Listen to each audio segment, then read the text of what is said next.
શ્રેષ્ઠ સુકન્યા અને વર એમ રીતે એમને સંબોધી અને બતાવ્યું. આગળ જતા મનુ મહારાજના એક પુત્રનું નામ નભગ. નભગથી નાભાગ થયા. નાભાગ એ પિતૃભક્ત હતો. નાભાગ જ્યારે ગુરુગૃહે ભણતા હતા ત્યારે તે દરમિયાન ભાઈઓએ જે સંપત્તિ ના ભાગ પાડ્યા હતા અને એ બધા ભાગ લઈ અને જુદા થઈ ગયા. નાભાગ માટે કઈ ભાગ રાખ્યો નહીં એટલે એનું નામ પડ્યું નાભાગ, કે જેને ભાગ પિતાની સંપત્તિની અંદરથી આપ્યો નથી. ભલે ભણેલો એની ચિંતા શું કામ કરવી?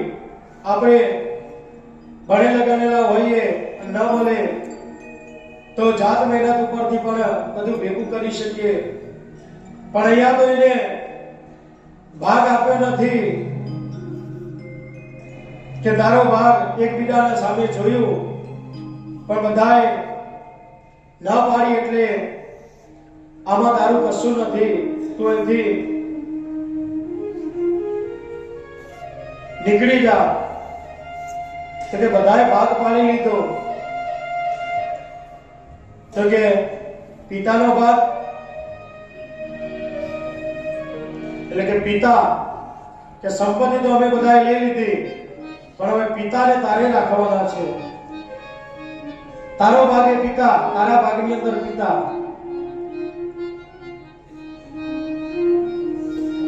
અને તારે આ કળિયુગની અંદર પણ એવું જ થાય છે. સંપત્તિ હોય એના ભાગ પાડી દે કે આ ખેતર તારું, આ ઘર તારું, આ તારું. અને માતા પિતાની વાત જ્યારે આવે ત્યારે દીકરા તરત કહી દે કે 4 મહિના પિતા મારી પાસે રહેશે અને 4 મહિના તારી પાસે રહેશે. એ બંનેના ભાગ પાડી દે. જે એક સાથે જીવન જીવ્યા સુખ દુઃખના બંને, જેમ ગાડાના બે પૈડા હોય અને ગાડું ચાલે એમ જીવનની અંદર સાથે રહ્યા સુખ દુઃખની અંદર દરેક કાર્યની અંદર. પણ જ્યારે સંપત્તિ વેચાય ત્યારે વેચાઈ ગયા, વેચી નાખે અને એ કષ્ટ એમને